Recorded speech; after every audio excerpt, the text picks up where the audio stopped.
જો પીએમ હોય, સીએમ હોય કે સામાન્ય માણસ હોય, કાયદો બધા માટે સમાન હોય છે. તે જ વાક્ય હવે સુરેન્દ્રનગરમાંથી સાચું પડતું તેવું દેખાઈ રહ્યું છે. કારણ કે એક મહંત દ્વારા જે સરકારી જમીન પર કબજો પાડી દેવામાં આવ્યો હતો ને ત્યાં પહોંચી છે ત્યાંના જે નાયબ કલેક્ટર છે એસટી મકવાણા ત્યાં જઈને દબાણો દૂર કર્યા છે. શું ને સમગ્ર મામલો તેની વિગતે વાત કરશું. નમસ્કાર, હું છું પ્રથમ મોદી, આપ જોઈ રહ્યા છો નિર્ભય ન્યૂઝ.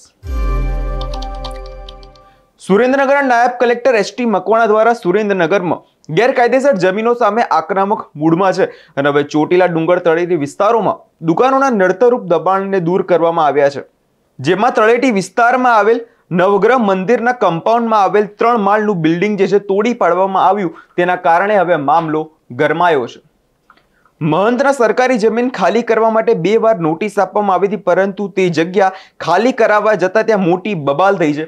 નજર કરીએ તે દ્રશ્યો પર અને સાંભળીએ તે મહંતનું આ વિષયને લઈને શું કહેવું છે.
કોઈ ખાતરી કરી લો, કોઈ છે નહીં ને, બધું ખાલી થઈ ગયું છે ને. સર ખાલી તો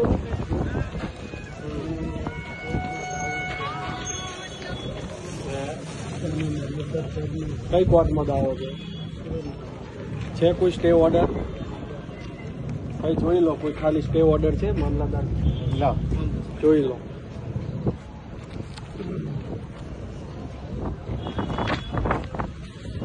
એડવાન્સ પછી હા, એ તો એડવાન્સ પછી એ તો આપી તો નથી ને. દાવો તો ગમે તે દાવો તો તમે આખા ચોટીલાનો કરી શકો. દાવો કરવામાં તો ક્યાં જાય છે?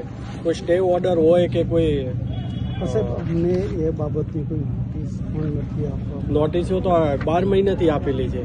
અમને ખાલી કાગળિયા રજૂ આપી એમને નોટિસ બતાવી દો. નોટિસ આપી કાગળિયા રજૂ કરવા એમાં કીધું દબાણ હોય તો તમારે દબાણ હોય સાહેબ વિગત માંગે છે મારી પાસે ખાલી. તો આધાર પુરાવા તો કઈ છે નહીં. અમે આધાર પુરાવો તો સાહેબ કોર્ટમાં રજૂ કરેલા છે. તો જો અમારી કોર્ટ છે હો, તમે એવું ના કહેતા કે સિવિલ કોર્ટ જ કોર્ટ છે. અમારી રેવન્યુ કોર્ટ છે અને આ જમીન સરકારની છે. સમજા તમે? દાવો કર્યો છે કે અમે દાવો તમે કર્યો, વાત સાચી. કોઈ સ્ટે ઓર્ડર છે કે કોઈ અલોટમેન્ટ લેટર છે તમારી જોડે? સરકારી જમીન આપવાની હોય તો હું આપું કે કલેક્ટર સાહેબ આપે, બીજું તો કોઈ આપે નહીં. બરાબર છે સાહેબ. 2 એકરની મને સત્તા છે, બાકીની કલેક્ટર સાહેબ ને છે. એવી અમે તો આપી નથી. અમે આપી હોય એનો લેટર આપો અમને, એલોટમેન્ટ લેટર. ના ના સાહેબ, અમે જે અહીંથી કીધું ને એટલે અમારી પાસે જે હતું આધાર પુરાવો બરાબર છે કે ભાઈ 30 વર્ષ અમે અહીંયા 80 વર્ષથી છીએ. જો 80 વર્ષથી હોય કે એવું છે સાહેબ, અમારો અધિકાર છે. એટલે સાહેબ આ એક જ બિલ્ડિંગ બધું એટલે આ એક મંદિર છે એ ધાર્મિકમાં એ પછી લઈ જો ધાર્મિક તો સાહેબ એમ જ કહી શકતા ગૌશાળાથી શરૂ. જો ગેરકાયદેસર જો તમે કોઈ રીતે અમાર નથી કરવાનું. તમે કોઈ આદેશ કરવા વાળા કેવી રીતે હોય શકો? નહીં, તમે કેવી રીતે કહી શકો અમે નાગરિક જ છીએ સાહેબ? અમે ભારતના એક નાગરિક. તો અમે કઈના નાગરિક છીએ? પણ હક એમને અમે કઈના નાગરિક છીએ? તમે ભારતના છો ને. તો પછી અમારો હક છે સાહેબ, એવો જ અમારો હક તો છે. કઈ વાત ના સાહેબ, એવું તો અમે સાહેબ નહીં ચાલે. શું ને ચાલવા દો એટલે? ના સાહેબ, તમારે ધરપકડ કરવી હા, એ તો કઈ નહીં. જો ધરપકડ કરીશું તો કરો સાહેબ. બરાબર. તમે અમારો કોર્ટમાં દાવો છે સાહેબ એને સ્વીકારતા નથી. તમે અમને સમય આપતા નથી. તમે અમને ક્યારે એવો સમય આપ્યો કે ભાઈ 12 મહિનાથી નોટિસો આપેલી છે ને? હા, તો પછી તમારે અમારી કોર્ટમાં રજૂ કરવું અમારો પડે. દાવો જે છે હું તો સાહેબ અત્યારે દાવા ઉપર જ મારું જે કાયદેસર આવું હોય તો તમે લઈ આવજો સ્ટે ઓર્ડર. તમે સ્ટે ઓર્ડર આપશો તો હું હમણાં બંધ કરી દઈશું. તમને આના ઉપર એક ઉપર જ પૂર્વગ્રહ બધો જ, છે. કોઈ તમને પૂર્વગ્રહ જો નથી. મંદિરે ગેરકાયદેસર બધું થઈ ગયું ને તો બધું જ લઈ સાહેબ, લઈશું. ગૌશાળા બધું જ ગેરકાયદેસર લઈ છે. લઈશું. તમે આ એક જ જેટલું લઈ લો. ગેરકાયદેસર હશે બધું જ લઈ લઈશું. હું તો તમને સાહેબ હજુ રિક્વેસ્ટ કરું છું કે તમે ગૌશાળાથી પાડો એટલે અમને ના. ખ્યાલ આવે છે. કઈ ગૌશાળા? આ ત્યાં છે, ત્યાં ગૌશાળા છે, અહીંયા મંદિર છે, હા, બરાબર એ તો છે, બધું અહીંથી જ છે. અહીંથી જ લેતા જઈશું.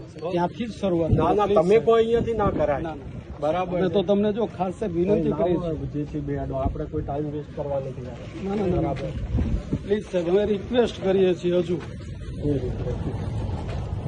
અમારો દાવા ઉપર તમે એમ કહો કે ભાઈ તમારો દાવો અમને માન્ય નથી, તમે એમને કોઈ લીગલી નોટિસ આપો. ભાઈ લાવો હેડો JCB. તમે વિડીયો શરૂ કરો સાહેબ. હા, કરી લો વિડીયો. તમારે જે કરવો વિડીયોગ્રાફી કરી લો. વિડીયોગ્રાફી કરવી એ તમારો હક અધિકાર છે. ભાઈ આજ રોજ અહીંયા નવગ્રહ મંદિર ચોટીલા ડુંગર તળેટીમાં કે જેની અંદર આવો તો ભાઈ આપણે હેડો. 30 વર્ષ કરતા પણ વધારે સમયથી આપણો અહીંયા ભોગવટો છે અને એ માટે આપણે સુરેન્દ્રનગર કોર્ટમાં એડવર્સ પોઝેશનનો દાવો પણ દાખલ કરેલો છે. તો એ બાબતના માનનીય શ્રી જે મકવાણા સાહેબ જે છે નાયબ કલેક્ટર સાહેબ એ વાત માનવા તૈયાર નથી. એમનું એવું કહેવાનું થાય છે કે ભાઈ અમે એ કોઈ વાતને માનવા માટે ગ્રાહ્ય નથી. તો અમારો જે કોર્ટમાં જે અધિકાર છે તો અમને કોઈ લેખિત એવી કોઈ નોટિસ પણ નથી આપતા કે ભાઈ તમારો દાવો છે તો એના આટલા માટેનો અમને સમય આપો વગેરે કોઈ વસ્તુ એ માન્ય ગણતા નથી. તો આ એકદમ અન્યાય છે અમારા માટે કે ભાઈ આ જે ધાર્મિક વસ્તુ છે, અમે કોઈ આતંકવાદી નથી, અહીંયા કોઈ પ્રવૃત્તિ કરતા નથી. જે ધાર્મિક કાર્ય જે ટ્રસ્ટનું છે એ અમે નિભાવીએ છીએ.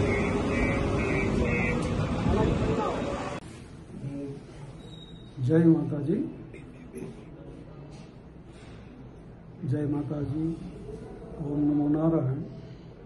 આજે જે ચોટીલા ડુંગર તળેટીમાં શ્રી નવગ્રહ મંદિરે જે ધર્મશાળાને પ્રાઇવેટ ગેસ્ટ હાઉસ ગણી અને એનું જે ડિમોલેશન કર્યું છે એ તો બધું જે કંઈ કાયદેસરની કાર્યવાહી થશે એમાં અમને કોઈ વાંધો નથી. સરકારી છે, કાર્યવાહી થાય એમાં અમારો સહકાર છે.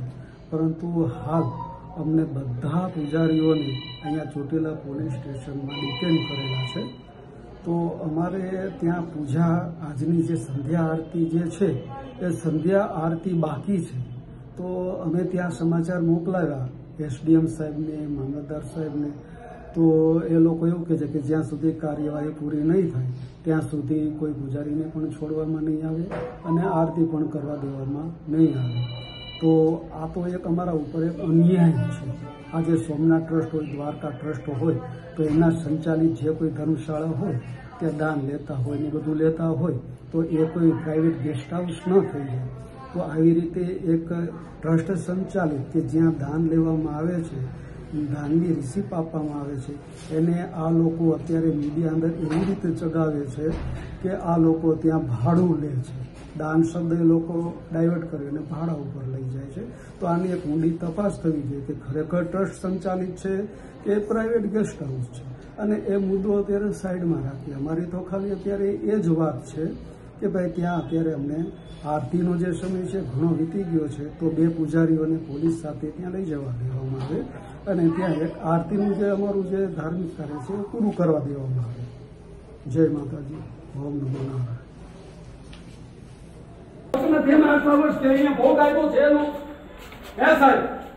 આટલા વર્ષ સુધી અમે અહીંયા ભોગ આપ્યો. નીચે હાલો પછી વાત. સાહેબ નીચે આવીને તમે પાડી દો પછી અમારે શેનું હવે વાત કરવાની?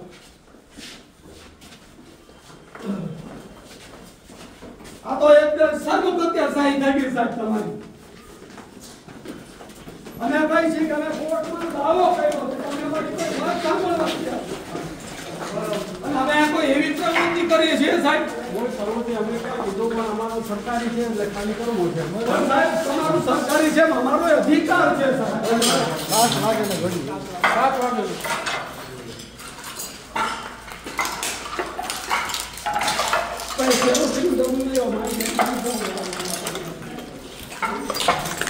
લીગલી હોય કે નહીં સાહેબ? લીગલી છે. કોઈ અધિકાર જ નથી આમાં કઈ સાહેબ. ભાઈ અમને બે મારે નથી તમે અહીંયા પેલા મને મારો પેલા એકવાર એક કામ કરો તમે તમારો જે ઠાર છે ને તમે બેસી જાઓ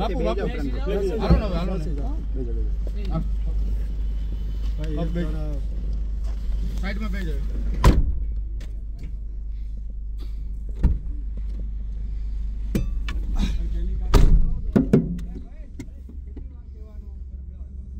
તમારો દાવો અમને માન્ય નથી તમે એમને કોઈ લીગલની નોટિસ આપો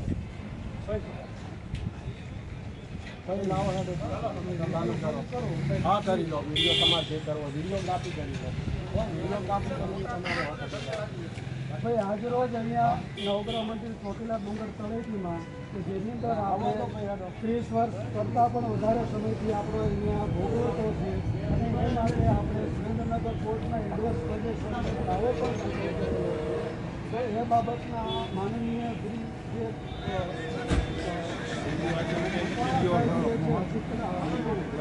નાયબ કલેક્ટર એ વાત માનવા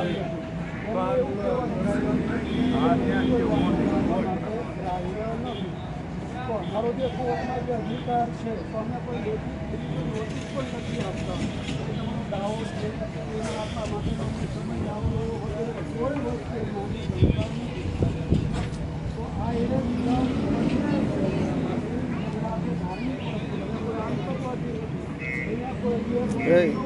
સત્યમનો ફોન છે ને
સરકારી જમીન આપવાની હોય તો હું આપું કે કલેક્ટર સાહેબ આપે બીજું તો કોઈ આપે નહીં.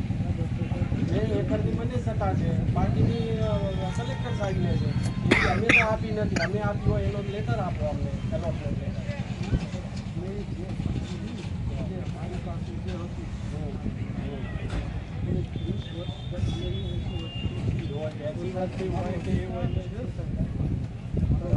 ભાઈ કરો હેડો ચાલુ લાવો છે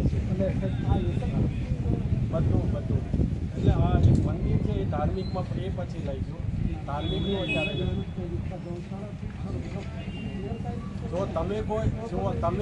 તમે કોઈ રીતે એમાં નથી કરવાનું. તમે કોઈ આદેશ કરવાવાળા કેવી રીતે હોઈ શકો નહીં. તમે કેવી રીતે કહી શકો અમે તો અમે કઈ ના નાખીએ છીએ એમને અમે કઈ ના નાખીએ છીએ તો પછી ભારતનું હા તો કાંઈ વાત શું ને ચાલવા દો એટલે હા એ તો કાંઈ નહીં જો ધરપકડે કરીશું યસ બરાબર. તમે અમારો એની સ્વીકારતા નથી તમે અમને સમય આપતા નથી તમે અમને ક્યારે એવો સમય આપો 12 મહિનેથી નોટિસો આપેલી છે ને હા તો પછી તમારે અમારી કોર્ટમાં રજૂ કરવું પડે ને. દાવો જે છે હા દાવા ઉપર જ કંઈ નહીં દાવો હોય તો તમે લઈ આવશો સ્ટે ઓર્ડર. તમે સ્ટે ઓર્ડર આપશો તો હું હમણાં બંધ કરી દઈશ. તમને આના ઉપર એક ઉપર જ બધું જ કોઈ પૂર્વગ્રહ નથી. મંદિરે જ બધું જ લઈ લઈશ. ગૌશાળા બધું જ લઈ લઈશ. તમે આ જેટલું ગેરકાયદેસર હશે બધું જ લઈ લઈશ. તો તમારે બધી રિક્વેસ્ટ કરું છું કે તમે ગૌશાળા ઉપાડો તો ના કઈ ગૌશાળા હા ત્યાં ગૌશાળા છે ત્યાં મંદિર બરાબર તો બધું અહીંથી જ છે. અહીંથી લેતા જઈશું. ના તમે કોઈ અહીંયાથી ના કરાય બરાબર છે. તમે તો ખાસ ભાઈ લાવો જેસીબી હેડો આપણે કોઈ ટાઈમ વેસ્ટ કરવા નથી. મહંત પરિવારનું કહેવું છે કે તેમને વગર નોટિસે આ જમીન પર દબાણ હટાવવાની કામગીરી કરવામાં આવી છે. બીજી તરફ વહીવટી તંત્રનો દાવો છે કે તેમને 2 વાર આ જગ્યા પર જે નોટિસ મોકલવામાં આવી હતી, પરંતુ તેમના દ્વારા તે નોટિસનો જવાબ આપવામાં આવતો નહોતો અને આ જગ્યાએ તે ભાડું વસૂલાત અને રહેણાંક વિસ્તાર તરીકે તે આ જગ્યાને તે લોકો વાપરતા હતા. અને આ 24 રૂમનું ગેસ્ટ હાઉસ સરકારી જમીન પર અતિક્રમણ કરીને બનાવવામાં આવ્યું હતું અને તંત્રનો દાવો છે કે આ જગ્યા વેપારી હેતુ માટે તેનો તો ઉપયોગ કરવામાં આવતો હતો અને હવે આ જગ્યાએ તે તંત્ર દ્વારા દબાણ હટાવવાની કામગીરી જે હાથ ધરી દેવામાં આવી છે. આ વિષયને લઈને તમારો શું અભિપ્રાય છે તે અમને કમેન્ટ કરી ચોક્કસથી જણાવજો અને અમારી ચેનલ નિર્ભય ન્યૂઝને લાઇક, શેર અને સબસ્ક્રાઇબ કરવાનું ભૂલશો નહીં.